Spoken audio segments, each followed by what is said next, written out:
Hello বন্ধুরা, আপনারা সবাই কেমন আছেন? মৌ কিচেন ফুড ব্লগস থেকে আমি মৌমিতা বলছি। আজকে আমি আপনাদের সাথে যে রান্নাটা শেয়ার করব সেটা হলো ভেজ ননভেজ থালি। তো চলুন রান্নাটা শুরু করা যাক। এঁচোড়ের তরকারি করব।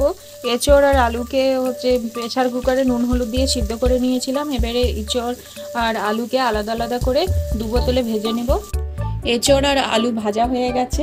এবারে আমি এইগুলিতে দিব আদা রসুন বাটা, পেঁয়াজ আর টমেটো বাটা, অল্প একটু আর টক দই পুরোটাই দিয়ে দেব, অল্প লবণ,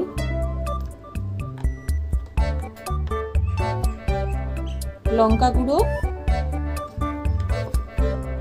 ধনে গুঁড়ো আর জিরে গুঁড়ো, অল্প একটু হলুদ।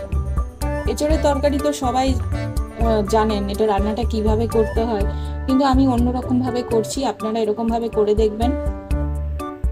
এবারে পুরো ভালোভাবে এটা মেখে নেব। মেখে নেওয়ার পর আধ ঘন্টা থাকবে এঁচোড়টা মাখানো, তারপরে রান্না করবেন। আপনারা আমার মতো এরকম ভাবে রান্না করবেন, করে দেখবেন। কড়াই তেলটা গরম হয়ে এসছে। এবারে ফোড়ন হিসাবে আমি গোটা গরম মশলা, এতে আছে দারুচিনি, লং, এলাচ দিয়ে দিলাম। এরপরে শুকনো লঙ্কা, তেজপাতা দিয়ে দিলাম। ভাজা হয়ে গেলে পেঁয়াজ কুচি, টমেটো কুচিটা দিয়ে দিলাম।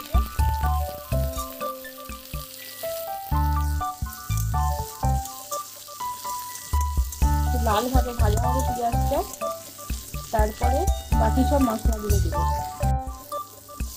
পেঁয়াজ আর টমেটোগুলি লাল ভাবে ভাজা হয়ে গেছে, টমেটোটাও ভাজা হয়ে গেছে।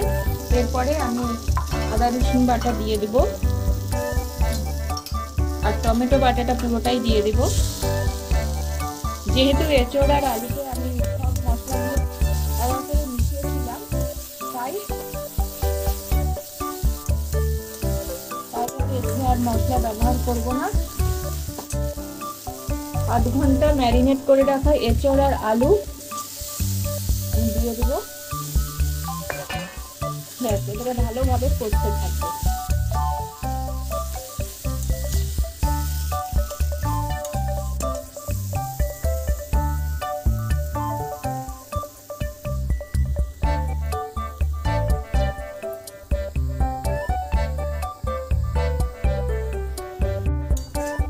এঁচোড়টা কষানো হয়ে গেছে।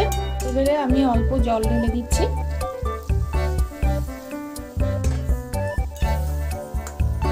একদম মাংসের মতো লাগবে। চিংড়ি মাছ দিয়েও এঁচোড় করে, ভালো লাগে। চিংড়ি মাছ দিয়ে এঁচোড়ে ভালো লাগে, চিংড়ি মাছ দিয়ে পটল ভালো লাগে। আপনি চিংড়ি মাছ দিবেন সেটাতেই ভালো লাগবে, কিন্তু এরকম ভাবে করে দেখবেন, রান্নাটা খুবই ভালো লাগবে আপনাদের। কালারটা দেখুন, একদম মাংসের ঝোলের মতো লাগছে। আর আমি এখানে গরম মশলা বাটা দিয়ে দিচ্ছি। আগেকার দিনে মা, মাসিমা, কাকিমারা সব বেশি মশলা, গুঁড়ো মশলা তো ইউজ করতো না, আর তখনও হয়তো বেরোয়নি, তার সব বাটা, সিলে বাটা মশলাগুলোই দিত। অথচ মশলা থাকতোই না বলতে গেলে, হলুদ বাটা আর জিরে বাটা এইসব দিয়ে কিন্তু রান্না হতো অসাধারণ। আর যত এখন এই গুঁড়ো মশলা বেরিয়ে গেছে, রান্নার স্বাদ অত ভালো হয় না।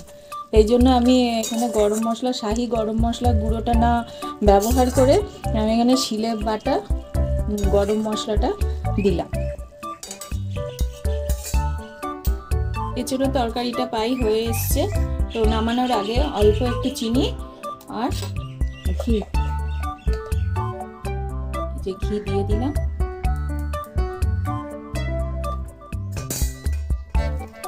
হয়ে গেল।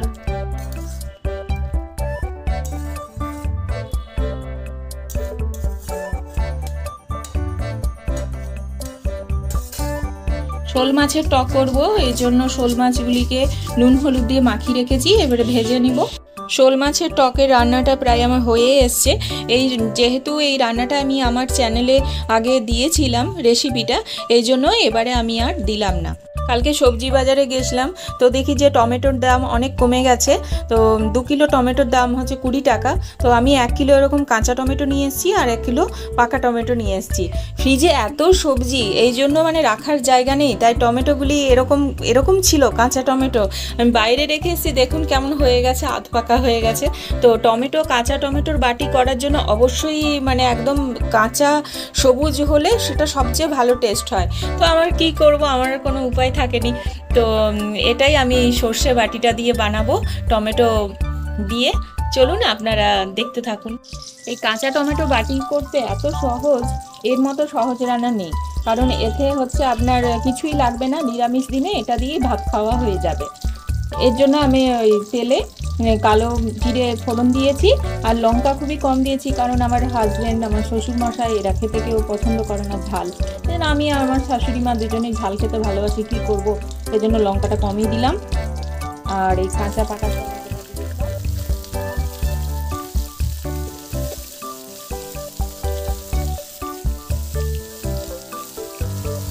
একটু নুন দিলাম। এবারে টমেটোগুলো ভাজতে হবে, ঢাকাগুলো দেবো। আর কিছুই লাগবে না, এর জন্য লাগবে কালো সর্ষে বাটা, ব্যাস। এবারে টমেটোটা যখন ভাজা হয়ে যাবে, সর্ষে বাটাটা এর উপরে ঢেলে দেবো।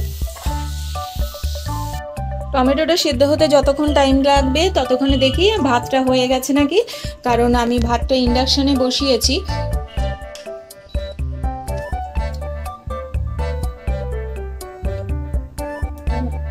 আগে আমি রান্না করতাম, গ্যাসে যখন রান্না করতাম তখন একবারই ভাতটা যতক্ষণ না হচ্ছে ততক্ষণ ফুটতো, একদমই একবারই ফ্যানটা গেলে দিতাম। কিন্তু আমার ননদ বলছে, বৌদি তুমি এরকম ভাবে কেন করো, এতে তোমার গ্যাস খরচও বেশি হবে।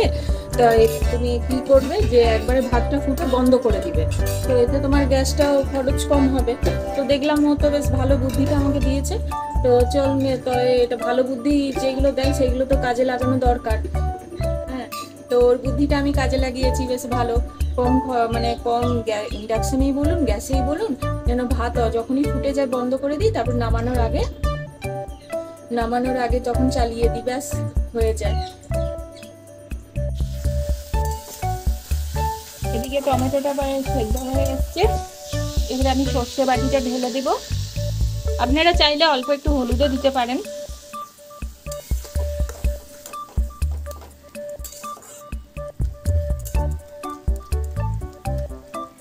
এবারে ঢাকা দিয়ে দিব। আর এর যে জলটা আছে, জলটা যেন একটু মরে যায়, জলটা একটু মরে গেলে শুকনো শুকনো হবে জিনিসটা, খেতে ভালো হবে। বাটি পোড়া না, টমেটো বাটি একটু শুকনো শুকনো হলে বেশ ভালো লাগে। টমেটো বাটিটি হয়ে এসছে, এবারে আমি সরষের তেল দিয়ে দেবো উপর থেকে।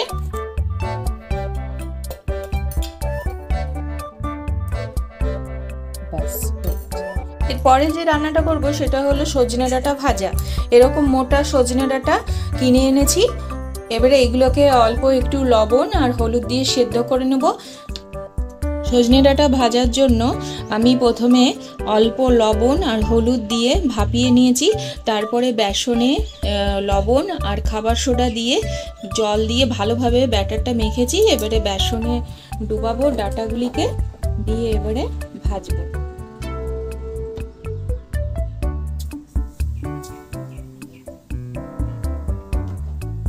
এরকম এক একটা করে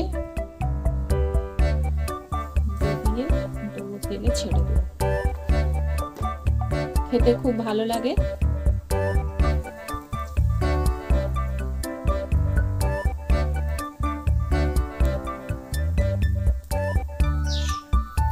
সজনে ডাঁটা ভাজা তৈরি হয়ে গেছে।